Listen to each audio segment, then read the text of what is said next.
Shame time kay Vice Ganda. Daryl Yap, may parody show sa It's Showtime. Usap-usapan ng ikinasang parody show ng direktor na si Daryl Yap at Vicente Mens sa noontime show na It's Showtime. Gusto mo bang mapahiya o gusto mo lang mamahiya? It's your shame, it's your time. Mamahiya na, it's mababasa sa anunsyo ng Vicente Mens. Shinare naman ito ni Yap sa kanyang Facebook account. Noontime show sa hating gabi, malapit na, anya.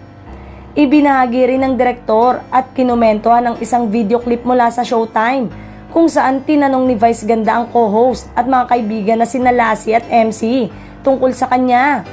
Mahal ko sina MC at Lassie, parehas magalang, mahusay at mabubuting tao. Hindi ko naramdaman na gusto nilang itangging kaibigan nila ako on national TV. Hindi ko lang alam kung anong damo ang nakain ni Vice para gumanyan. Huwag mo ko masyadong isipin para di ka nahalata. Shame time, saad niya.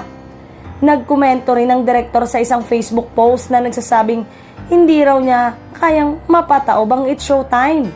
Palibasa, nasanay itong mga ito sa cancel culture.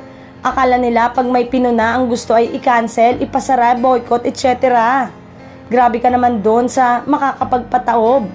Hindi ko goal yun. Ang makakapagpataob lang ng isang tao o samahan o palabas o istasyon ay ang kanilang sarili, anya. Batay sa ibinahaging petsa, mapapanood ang parody show sa June 17 Lunes. Samantalang, wala pang tugon, reaksyon o pahayag si Vice Ganda o iba pang host ng It's Showtime tungkol dito.